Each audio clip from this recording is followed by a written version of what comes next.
World War II ended in 1945. But for one Japanese soldier, the war continued for another 29 years. His name was Hiroo Onoda. He lived in the jungles of a Philippine island. He watched airplanes cross the sky. He found newspapers. He saw leaflets announcing Japan's surrender. He even saw messages from his own family. And he believed all of it was a lie, enemy propaganda, a trap designed to make him surrender. So while the world rebuilt itself, while cities rose from ruins, while new wars began and ended, Hiroo Onoda kept fighting a war that no longer existed. But this story is not simply about loyalty. It is about what happens when an order becomes stronger than reality. And by the time Onoda finally walked out of the jungle in 1974, the legend had already hidden a darker truth. People had died because he refused to believe the war was over. This is the strange, tragic, and almost unbelievable story of the soldier who fought World War II for 29 more years. In December 1944, the Japanese Empire was losing the war. American forces were advancing across the Pacific. Island after island was falling. Supply lines were collapsing. Japan's defeat was becoming increasingly difficult to avoid, but the war was not over yet. 22-year-old Hiroo Onoda was a newly trained intelligence officer. He had studied guerrilla warfare, sabotage, survival, how to operate behind enemy lines, and how to continue fighting when normal military command had collapsed. On December the 26th, 1944, he was sent to Lubang Island in the Philippines. His mission was clear: destroy the island's airstrip and harbor facilities if enemy forces arrived, disrupt the occupation, lead resistance from the mountains, and above all, do not surrender, do not take your own life. Hold your position until a superior officer returned with new orders. Those instructions would shape the next 3 decades of his life. When Onoda reached Lubang, the situation was already chaotic. Other Japanese officers outranked him. They rejected parts of his strategy. Preparations were incomplete. Then on February 28, 1945, American and Filipino forces landed. The Japanese defense collapsed quickly. Many soldiers were killed, others surrendered. Onoda and a small group escaped into the mountains. At first, hiding in the jungle made military sense. The war was still happening. Japanese forces were still fighting elsewhere. Reinforcements might arrive, orders might change. So Onoda and 3 companions disappeared into the interior of the island: Yuichi Akatsu, Shoichi Shimada, Kinshichi Kozuka, and Lieutenant Hiroo Onoda. They believed they were now a guerrilla unit behind enemy lines. They rationed ammunition, moved camps frequently, avoided roads, studied the movements of villagers and police. They survived on coconuts, bananas, wild food, stolen rice, and cattle taken from local farmers. Every distant engine sounded like a patrol. Every stranger could be an enemy. Every piece of information had to be treated as deception. Then in August 1945, Japan surrendered. The Second World War was over. But deep in the jungle, Onoda did not hear the Emperor's announcement directly. The first clear message arrived later. A leaflet claimed the war had ended and told Japanese soldiers to come down from the mountains. Onoda and his companions examined it carefully. The wording seemed suspicious. The paper looked too new. The message felt too convenient. They decided it was propaganda. Late that year, more leaflets were dropped. This time they carried an official surrender order associated with General Tomoyuki Yamashita. Again, the men studied every detail. Again, they found reasons not to believe. If Japan had truly surrendered, why were armed search parties still moving through the island? Why had they been fired upon? Why would the enemy tell them the truth? To people outside the jungle, the answer was obvious. The search parties were looking for armed holdouts who were still attacking local people. But inside Onoda's closed world, every response became proof that the war continued. The more evidence he saw, the more complicated the enemy deception appeared. And this is where the story changes. At first, Onoda was a soldier cut off from reliable information, but as the years passed, he was not simply waiting. He and his group continued conducting what they believed were military operations. They raided farms, burned crops, stole supplies, fired at police and villagers they considered enemy agents. Filipino families on Lubang did not experience Onoda as a romantic symbol of loyalty. They experienced fear. According to local accounts, attacks by the holdouts killed and wounded civilians over the years. The exact numbers remain disputed, but the human cost was real. For the men in the jungle, the war had not ended. For the islanders, the war kept return. Years passed. Then the group began to break apart. In 1949, Yuichi Akatsu left the others. He spent months alone before surrendering in 1950. His surrender should have proved that life outside the jungle was possible. Instead, Onoda saw it as betrayal. Perhaps Akatsu had been captured. Perhaps he had been forced to cooperate. Perhaps every message connected to him was part of a larger trap. The remaining three became even more cautious. In 1952, aircraft dropped letters and family photographs. Voices from home urged them to surrender: parents, brothers, relatives.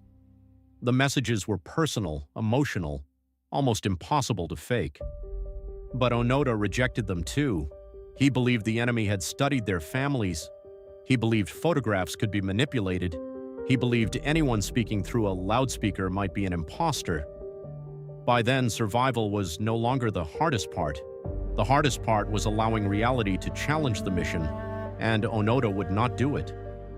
In 1954, Shoichi Shimada was killed in a confrontation with Philippine forces. Now only Onoda and Kazuka remained. Together, they continued living by routines shaped by war. They repaired uniforms, protected rifles from rust, counted ammunition, mapped patrols, waited for the Japanese military to return. But Japan had changed beyond recognition. The empire was gone. The occupation had ended. Tokyo had been rebuilt. Television entered homes. Commercial jets crossed the Pacific. The country that had sent them to Lubang no longer existed in the form they remembered. Still in the jungle, two soldiers moved through the trees as if 1945 had never ended. Then in October 1972, everything changed again. Onoda and Kazuka carried out another operation involving stored rice. Police arrived, shots were fired, Kazuka was killed. News of his death reached Japan. The story shocked the country. Could Hiroo Onoda still be alive? Search teams returned to Lubang. They called his name, they left messages, they searched the jungle. But Onoda watched from hiding and refused to appear. He believed Kazuka's death proved exactly what he had feared. The enemy was still hunting them. Now he was alone. For nearly 2 years, Onoda moved through the jungle without a companion. No one to confirm what he saw, no one to challenge his conclusions, only the original order and the world he had built around it. Then a young Japanese traveler named Norio Suzuki arrived on Lubang Island in 1974. Suzuki was not a soldier, not a government official, not part of a search team. He was an adventurer. He reportedly wanted to find 3 things: Hiroo Onoda, a panda, and the abominable snowman. Most people thought finding Onoda was impossible. Suzuki found him in only a few days. Their first meeting was tense. Onoda emerged armed. His uniform was patched and worn. His rifle was still functional. He had spent nearly 30 years preparing for an enemy attack, but Suzuki spoke to him as a fellow Japanese citizen, not as a soldier demanding surrender, not as an officer giving commands. The two talked. Suzuki explained that Japan had lost the war, that the empire was gone, that Onoda had become famous, that people had been searching for him for years. Onoda listened. He did not attack. He did not disappear, but he still refused to surrender. There was one condition. His original commanding officer had ordered him to remain. Only that officer could release him.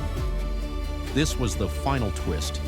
The world had spent decades trying to convince Onoda with facts, newspapers, photographs, family messages, search parties, national history itself. But facts were not enough. because Onoda's reality was built around an order, so Japan found the man who had given it. Major Yoshimi Taniguchi was no longer a military commander. He had returned to civilian life and worked as a bookseller. Now, almost 30 years later, he traveled to Lubang Island. On March 9, 1974, the former commander stood before his former soldier. Taniguchi read new orders. All combat activity was to end. Onoda and his unit were relieved of duty. The war for him was finally over. The next day, Hiroo Onoda formally surrendered. He was 51 years old. He carried his sword, his rifle, ammunition, and equipment preserved through decades in the jungle. He had entered Lubang as a young officer. He emerged with gray beginning to show in his hair. Philippine President Ferdinand Marcos granted him a pardon, recognizing that Onoda believed he was still acting under wartime orders. But the pardon did not erase what had happened. In Japan, huge crowds welcomed him. To some, he represented discipline, endurance, loyalty, a lost code of duty from another age. To others, he represented something more disturbing, blind obedience, the refusal to question authority, and the terrible damage caused when belief becomes immune to evidence. On Lubang, families remembered the men who never returned from fields and roads. For them, Onoda's surrender was not just the end of an extraordinary adventure, it was the end of a long and painful threat. Onoda later struggled to adjust to modern Japan. He eventually moved to Brazil and became a cattle rancher. Years later, he returned to Japan and founded a nature program for young people. He lived until 2014, but the jungle never truly left his story. People still ask how a man could reject so much evidence for so long. How could he believe the war continued? The simple answer is that he was loyal, but the deeper answer is more unsettling. Onoda had been trained to distrust the enemy, to treat surrender as deception, to survive without outside confirmation, to obey until formally relieved. Every leaflet became proof of manipulation. Every search party became proof of war. Every attack against him confirmed his fears. His belief protected itself. Anything that challenged it was absorbed and transformed into evidence that it was true, and that may be the darkest part of his story. The war did not survive because nobody told him it had ended.